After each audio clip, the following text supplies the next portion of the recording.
दूसरी बात है माता, जहां तक बंधन का कारण है तो आत्मा का कभी बंधन नहीं होता, इसलिए आत्मा की मुक्ति का सोचना भी अपराध है। जिसका बंधन नहीं होता उसकी मुक्ति कैसी? आत्मा की कोई मुक्ति नहीं होती। बंधन और मुक्ति तो केवल मन का होता है। मन ही बंधन में डालता है, मन ही मुक्ति को देता है। यदि विषयों के रूप में मन आसक्त है तो हम बंधे हुए हैं, और मन विषयों से हट गया तो हम मुक्ति पा गए। इसलिए मन को विषयों से अनासक्त बनाओ। मन को अनासक्त बनाने का तरीका पहला है सत्संग। सत्संग करें, महापुरुषों का संग करें, महापुरुषों के सामने बैठकर परमात्मा की दिव्य लीलाओं का रसास्वादन करें। क्योंकि भगवान के बारे में जब तक जानकारी नहीं हो तो उसमें मन नहीं लगता। कोई भी वस्तु जब हम खरीदते हैं, जब खरीदते हैं तो पहले उसका गुण देखते हैं, इसमें गुण क्या है, फायदा क्या है, लाभ क्या है। और जब देखते हैं कि इसमें लाभ है तो इच्छा होती है, जागृत होती है इच्छा लेने के लिए, क्रय करने के लिए। क्योंकि जाने बिन न होई परितीति, बिन परितीत होई नहीं प्रीति। बिना जाने प्रीति नहीं होगी। परमात्मा को समझो, और जब हम समझेंगे तो कैसे समझेंगे? इसलिए सत्संग करना जरूरी है, संतों का संग करना जरूरी है। सत माने अविनाशी परमात्मा का जो संग करा दे उसका नाम है सत्संग। आप संत संग बोलो चाहे सत्य संग बोलो, एक ही बात है। सत्संग करें, धीरे धीरे मन को कृष्ण के चरणों में लगे। मन को बस में करने का दूसरा तरीका है मां अष्टांग योग। यम, नियम, आसन, प्राणायाम, प्रत्याहार, धारणा, ध्यान और समाधि, ये है। और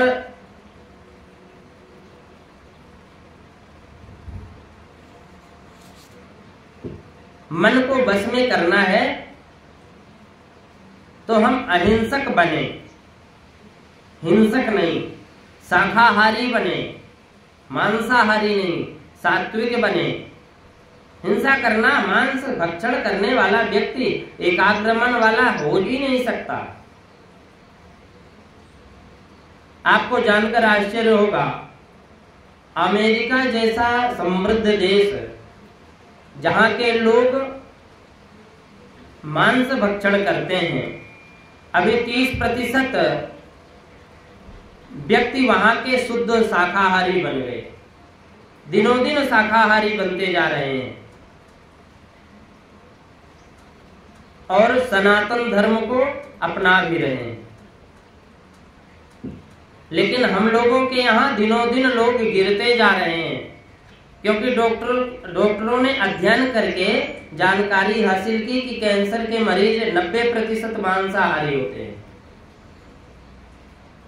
हमें किसी प्राणी की हिंसा नहीं करनी चाहिए, अहिंसक बनो, सत्य बोलने का संकल्प लें। ज्यादा से ज्यादा हम सत्य बोलें, ये प्रयास करना चाहिए। और ब्रह्मचर्य का पालन करें, संयम करें, नियम करें। माता प्रातः उठना चाहिए और उठ करके हाथ पांव धोकर पलंग के पास बैठ जाइए और मैं भगवान का पार्षद हूँ, मैं एक भक्त हूँ, ऐसा सोचकर परमात्मा का चिंतन करो। परमात्मा के चरणों में नित्य चिंतन करो। कैसा चिंतन? परमात्मा के चरणों में वज्र, अंकुश, ध्वजा आदि का चिन्ह है। ये परमात्मा के चरण हैं। चरणों के चिंतन की बात पहले क्यों कही कपिल ने? क्योंकि हमारा जो चित्त है ना, इसे चित्त क्यों कहते हैं? क्योंकि जन्म जन्मांतरों की वासना की गठरी हमारे चित्त में चिपकी हुई है और कर्मों की गठरी चित्त में चिपकी हुई है। जब श्री कृष्ण के चरणों में चिंतन करेंगे तो कृष्ण पहले अपने चरणों में चित्त में स्थापित करेंगे, तो उनके चरणों की ध्वजा अंकुश वज्र आदि के द्वारा ये पाप की गठरी कट कट कर हट जाएगी और चित्त हमारा निर्मल हो जाएगा।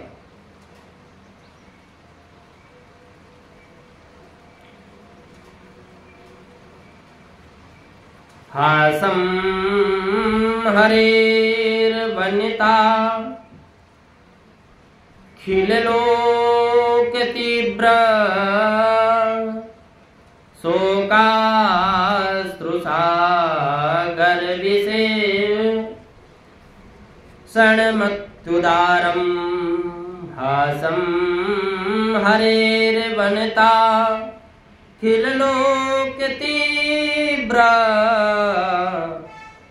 शोकाश्रुसागर विशो क्षणमत्युदारं सम्मोहनाय रचितं निज माययास्या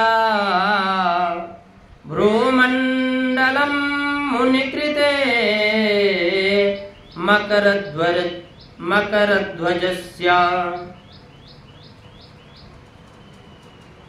हासं हरेर्वनिता खिललोके तीव्रं शोकाश्रुसागर विशोषण मत्युदारं सम्मोहनाय रचितं निज माययास्या भ्रूमण्डलं मुनिकृते मकरध्वजस्य।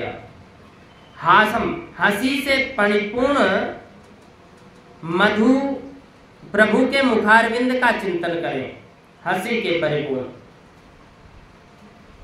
क्योंकि शोक रूपी सागर में डूबा हुआ जो मनुष्य है उसे शोक सागर से निकालकर आनंद के समुद्र में पहुंचाने की ताकत केवल परमात्मा की हंसी में है।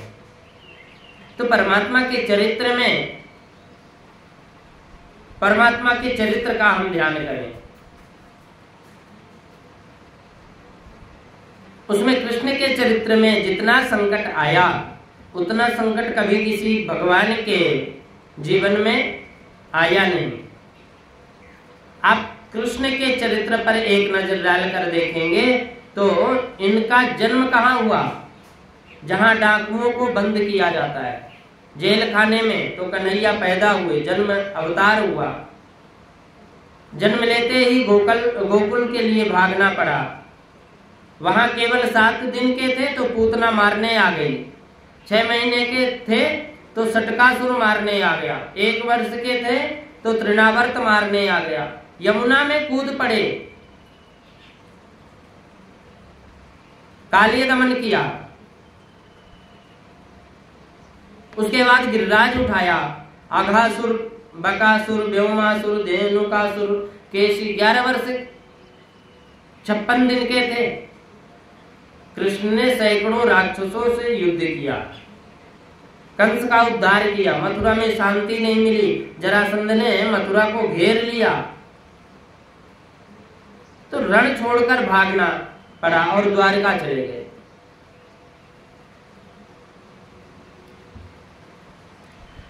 द्वारका में शांति से बैठे पांडव लोग बोले हमारी रक्षा करो, हम संकट में हैं।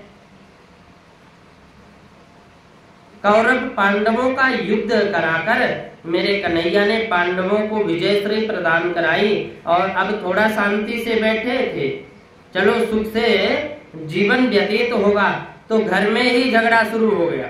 यदुवंशी एक दूसरे पर वार करने लगे, झगड़ने लगे।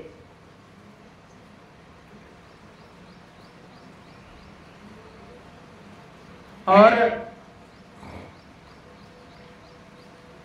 घर में भी शांति नहीं मिली। कृष्ण के आंखों के सामने 99 लाख से भी ज्यादा जिनकी संख्या है, ऐसे यदुवंशी लड़ लड़ कर कट कट करके मर गए। एक भी दिन कृष्ण का सुख शांति से जीवन व्यतीत नहीं हुआ।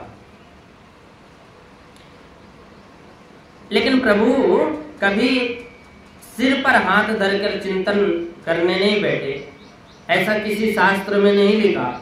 भगवान कभी चिंता करने के लिए उद्यत नहीं हुए, ऐसा कहीं भी नहीं लिखा। मुस्कुराते ही रहते थे। और इसका मतलब क्या है? गोविंद कहना चाहते हैं कि हमेशा सदैव प्रसन्न रहो, मुस्कुराते रहो, ये मेरी सर्वोत्तम भक्ति है।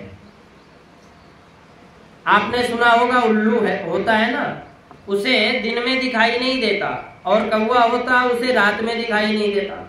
उल्लू कहता हमेशा रात बनी रहे तो अच्छा रहे, और कौवा कहता हमेशा दिन बना रहे तो अच्छा रहे। लेकिन